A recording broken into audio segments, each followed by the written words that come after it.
அர்ஜுனோட பிறந்த நாளைக்கு எல்லா ஏற்பாடும் பண்ணியாச்சுல்ல? ஆமா சித்தப்பா, எல்லா ஏற்பாடையும் நான் தான் பண்ணியிருக்கேன். அப்படியே ஃப்ரெண்ட்ஸ் ரிலேட்டிவ்ஸ்னு எல்லாத்தையும் இன்வைட் பண்ணியாச்சு. அதே மாதிரி சில ஸ்பெஷல் ஈவெண்ட்ஸ் கூட பிளான் பண்ணியிருக்கோம். நான் தேர்ந்தெடுத்த அந்த விரல்ல யாரோட பேர் இருந்துச்சுன்னு சொல்லு சேஷா. கொஞ்சம் பொறு அமிர்தா. இன்னும் கொஞ்ச நேரத்துல யார பலி கொடுக்க போறேன்னு தெரியத்தானே போகுது.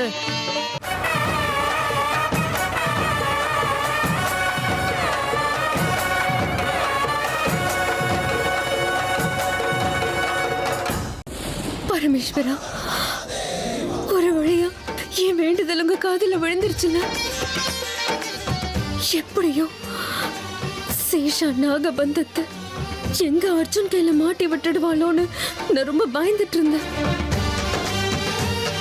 ஆனா என் பிரார்த்தனைக்கு மனசு இறங்கி என் அர்ஜுன் மேல சேஷாவோட கண்ணு படாம காப்பாத்திட்ட பரமேஸ்வரா.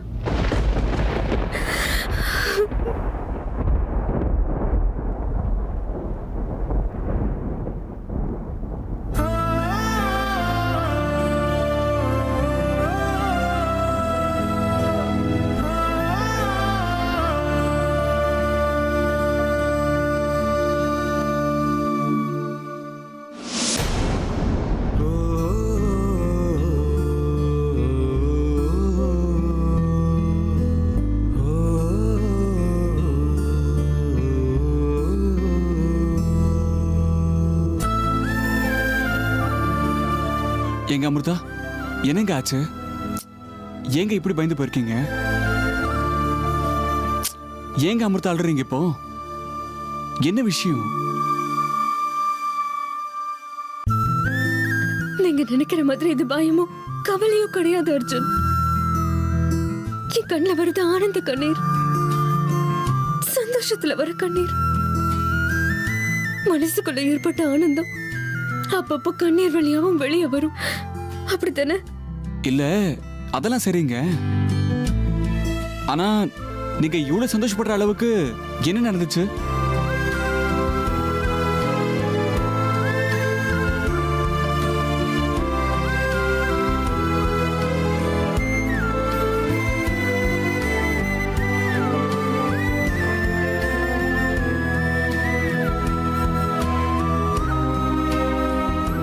ஓஹோ, வளையல போட்டுக்கிட்டு சந்தோஷமா?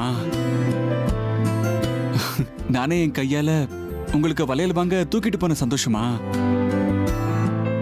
நீங்க எப்படி வேணா நினைச்சுக்கோங்க அர்ஜுன். மொத்தத்துல நான் இன்னைக்கு ரொம்பவே சந்தோஷமா இருக்கேன். இப்பதான் எனக்கு மனசெல்லாம் சாந்தமா அமைதியா இருக்கு. அப்பப்பப்பப்பப்பப்பப்பா, ஒரு வளையலுக்கு என் மனைவியை இந்த அளவுக்கு சந்தோஷப்படுத்துற சக்தி இருக்குன்னு எனக்கு தெரிஞ்சிருந்தா உங்களுக்காக நான் ஒரு வளையல் கடையை ஓபன் பண்ணிடுவேங்க.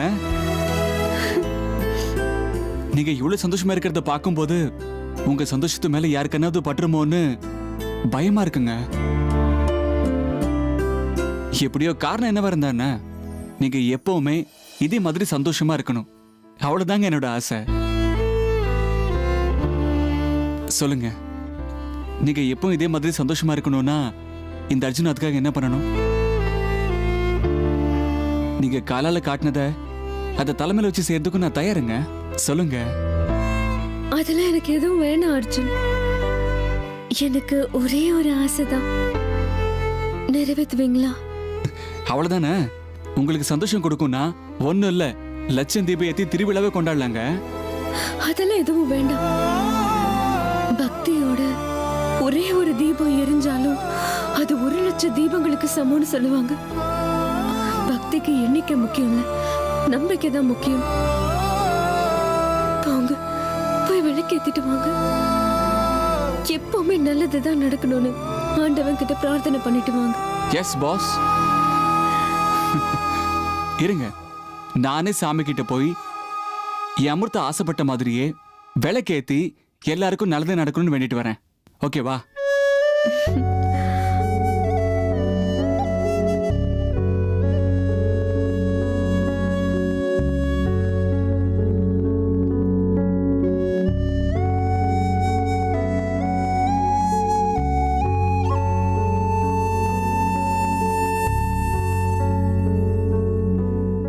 ரொம்ப தேங்க்ஸ் அமிர்தா.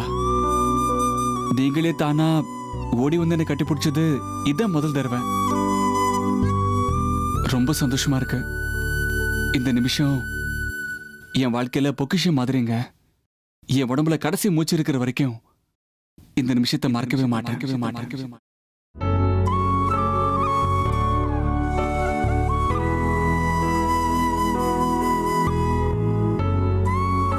உங்களை பத்திரமா நான் தான் காப்பாத்தணும் அர்ஜுன்.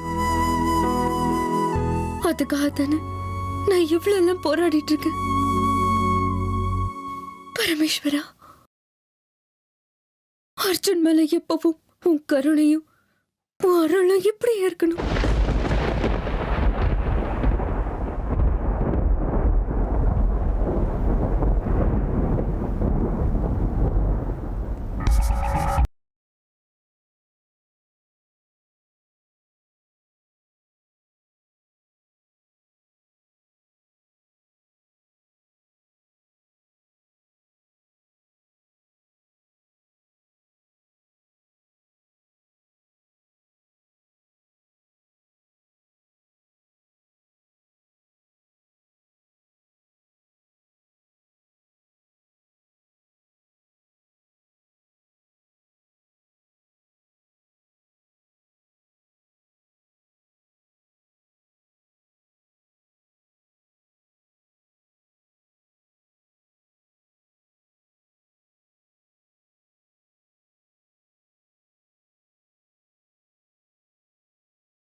போது அப்படியே எனக்கு உடம்பெல்லாம் எரிஞ்சது பாட்டி.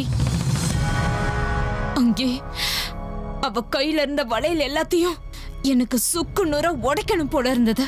கொஞ்சம் அமைதியா இரு மயூரி. இதெல்லாம் ரொம்ப நாளைக்கு நிலைக்காது.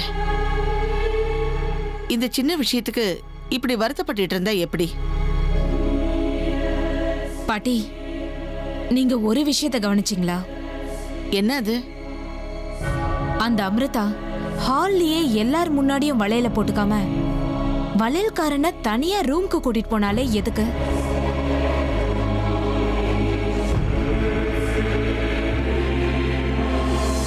அவ செஞ்சது கொஞ்சம் விசித்திரமா தெரியல? நாம ஏதாவது கேட்டா சம்பிரதாயம் அது இதுன்னு கதை விட்டுட்டு போறா. ஆமா, அதுதான் எனக்கும் சந்தேகம். ஆனா என்ன பண்றது? யாருமே என் வார்த்தையை மதிக்க மாட்டேங்கிறாங்களே. என்ன பண்றது சொல்லு? வீட்டுல இருக்கிறவங்க எல்லாம் அவளை தூக்கி தலையில வச்சுக்கிட்டு ஆடுறாங்க. இந்த வீட்டுல நான் ஒருத்தி பெரியவ இருக்கிறேங்கிறதையே எல்லாரும் மறந்துட்டாங்க போல இருக்கு. நான் அன்னைக்கே உங்ககிட்ட சொன்னேன், அவ பேசுற பேச்சு அவளோட நடவடிக்கை எல்லாமே விசித்திரமா இருக்குன்னு. எனக்கு அப்பவே அவங்க பின்னாடியே ஃபாலோ பண்ணிட்டு போய் அவங்க 2 பேருக்குள்ள என்ன கான்வர்சேஷன் நடந்ததுன்னு ஒட்டு கேட்கணும் போல இருந்தது. ஆனா எல்லாரும் இருந்ததுனால அமைதியாயிட்டேன். போகட்டும் விடு. எத்தனை நாளைக்கு அவளால இப்படி விளையாட முடியும்? சரியான நேரம் பார்த்து அவ ரகசியம் என்னங்கறத நாம கண்டுபிடிச்சிடலாம். அது மட்டும் இல்ல பாட்டி, அந்த அமிர்தாவோட ரகசியத்தை வெளியில கொண்டு வரது மட்டும் இல்லாம அர்ஜுனை நான் எனக்கு சொந்தமா ஆக்கிக்கணும். அது உங்களுக்கு ஞாபகமே இல்லைல்ல? என்ன பேசுறேன்னு யோசிச்சுதான் பேசுறியா? இந்த விஷயத்த நான் மறக்க முடியுமா? நான் தான் அன்னைக்கே உனக்கு சொன்னேன்ல, அர்ஜுன உனக்கு சொந்தமாக்குறது ஏன் பொறுப்புன்னு சொன்னேன்ல. இத பார், இது உன் பாட்டி உனக்கு கொடுக்கிற வாக்குறுதி. ஆனா எனக்கு நம்பிக்கையே இல்ல பாட்டி.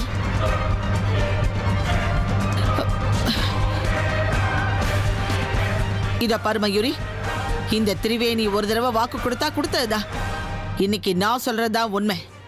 அர்ஜுனுக்கு உனக்கும் கல்யாணம் பண்ணி வைக்க வேண்டியது என்னோட கடமை. இது உன் மேல சத்தியம்.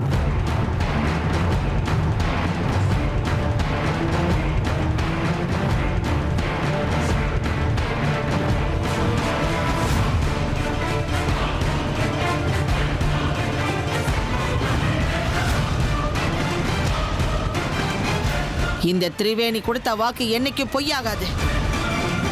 இன்னைக்கு அர்ஜுன் அமிர்தா கைக்கு வளையல தேர்ந்தெடுத்து கொடுக்கலாம். ஆனா ஒரு நாள் அதே அர்ஜுனை உன் கைக்கு வளையல் மாட்டி விட வைக்க வேண்டியது என்னோட பொறுப்பு. இது சத்தியம், சத்தியம், சத்தியம்.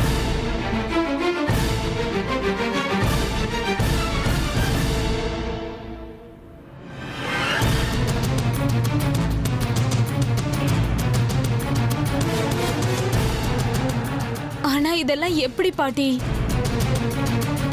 இத பாரு, இதெல்லாம் நடக்கணும்னா ஒரு முக்கியமான விஷயத்தை நாம யோசனை பண்ண வேண்டியிருக்கு.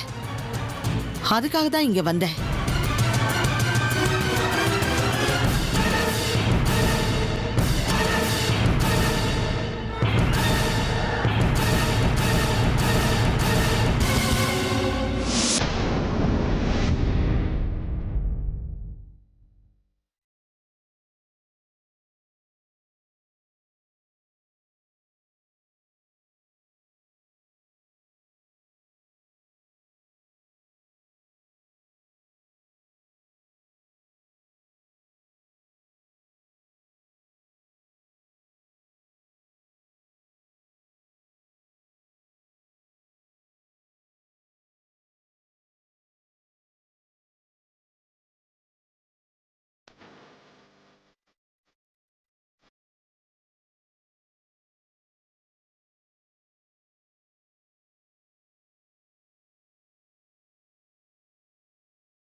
இந்த சிவலிங்கத்தை பார்க்கும்போது மனசுக்குள்ள ஏதோ தெரியாத நிம்மதி வருது.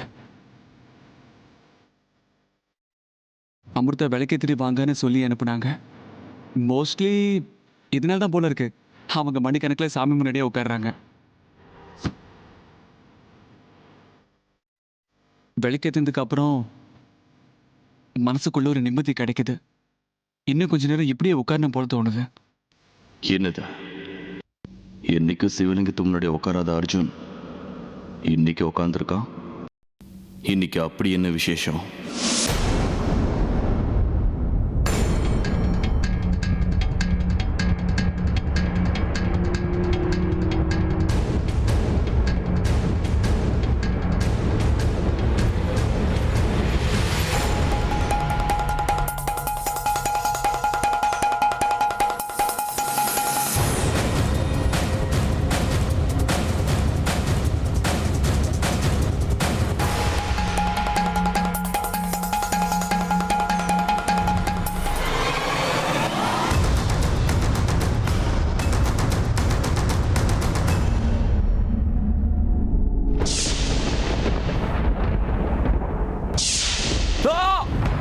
துரை, தம்பி தம்பி தம்பி, என்னாச்சு? அர்ஜுன், என்னாச்சு? ஏன் திடீர்னு கத்துன? ஏன் தம்பி கத்துனீங்க?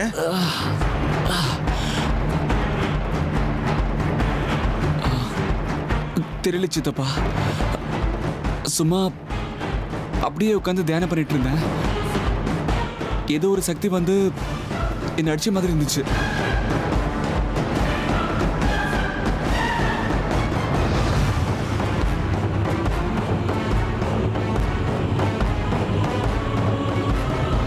அடிச்ச மாதிரி இருந்துச்சா?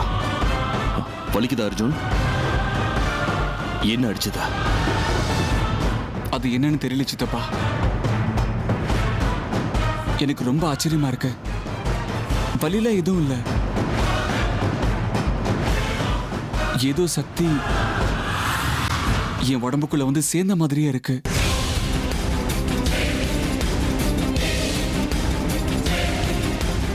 மனசுக்குள்ள ஒரு மாதிரி சந்தோஷமா இருக்கு. பாரமா இருந்த மனசு இப்ப ரொம்ப லேசா இருக்கு. ஒரு மாதிரியான அனுபவம் இது. அது எந்த மாதிரின்னு வார்த்தைகளால சொல்ல முடியல.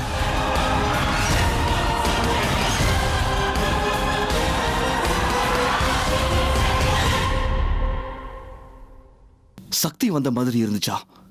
என்னது? இந்த சிவலிங்கத்துல இருந்தா. அடா என்னங்கய்யா நீங்க, தம்பி தான் ஏதோ சொல்றாருன்னா அது அப்படியே நம்புறீங்களே. இந்த சிவலிங்கத்துல இருந்து அது எப்படிங்க சக்தி எல்லாம் வரும்? ஐயா, இது ஒரு விக்கிரகம், அவ்வளவுதான். கலிகாலத்துல இதெல்லாம் சாத்தியமாயா? எல்லாம் அவங்க கற்பனை, அவ்வளவுதான். சாமி முன்னாடி உட்காரும் போது இந்த மாதிரி கற்பனைகள்லாம் வர்றது சகஜம் தானே. தொட்டதெல்லாம் இப்படி பெருசா எடுத்துக்கிட்டீங்கன்னா எப்படிங்க? இது எல்லாத்தையும் மனசுல போட்டு குழப்பிக்க கூடாது. உங்க ஞானத்தை நீங்க தொடருங்க தம்பி.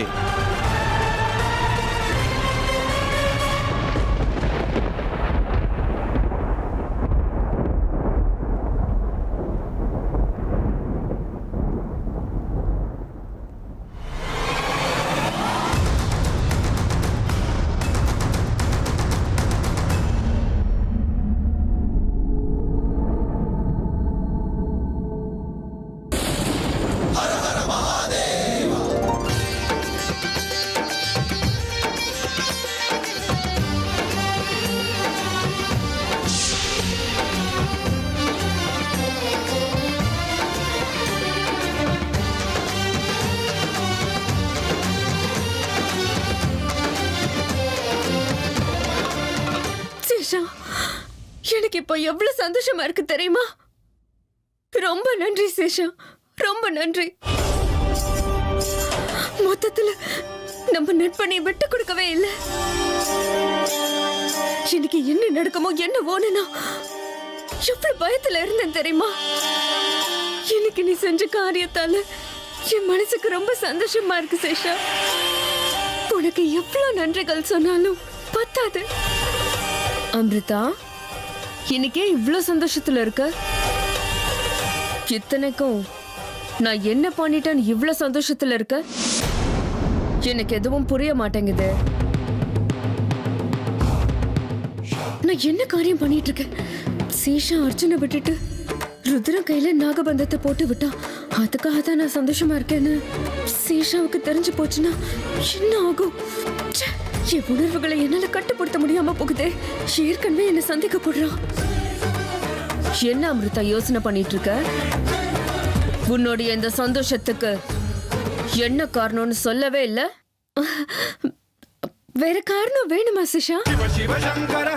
நீயே உன் கையால நம்ம எதிரி அந்த ருத்ரனுக்கு நாகபந்தத்தை போட்டு விட்டுருக்கே. இதை விட வேற சந்தோஷம் இருக்க முடியுமா? சந்தோஷப்படாம இருக்க முடியுமா? கடைசியில நம்ம எதிரியோட சம்ஹாரத்துக்கு நீயே நாள் குறிச்சிட்டியே சேஷா.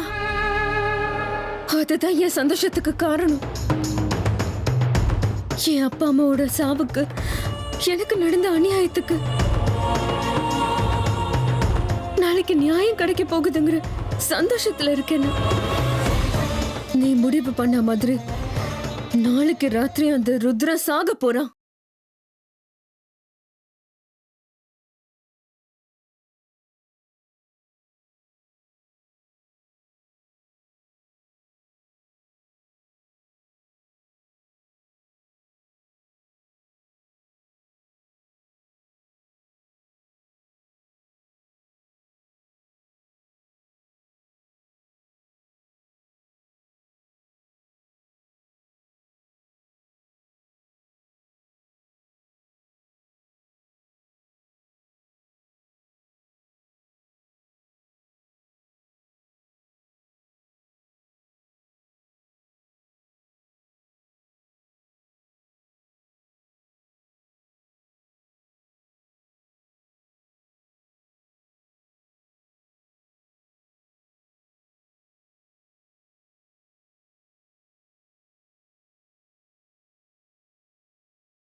கிட்ட 1000 சொல்லலாம், ஆனா எனக்கு உன் மேல நம்பிக்கை வரல. உன்னுடைய இந்த சந்தோஷத்துல பழி வாங்குற வெறியே எனக்கு தெரியல. உன் சந்தோஷத்துக்கான காரணம் கண்டிப்பா அந்த அர்ஜுனை நான் தேர்ந்தெடுக்கலங்கிறதுக்காக தான். எனக்கு தெரியும் அம்ரிதா, உன் முகத்துல இருக்கிற சந்தோஷத்தை பார்த்தாலே எனக்கு தெரியுது.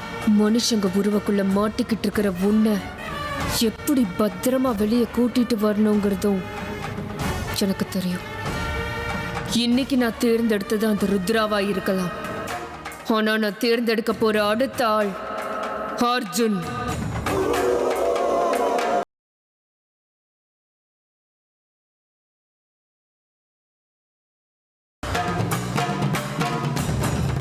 அப்படின்னா சரி அம்ரிதா, நான் இப்ப கிளம்புறேன். தேவையான ஏற்பாடுகள் எல்லாம் செஞ்சுட்டு நீ தயாராயிரு.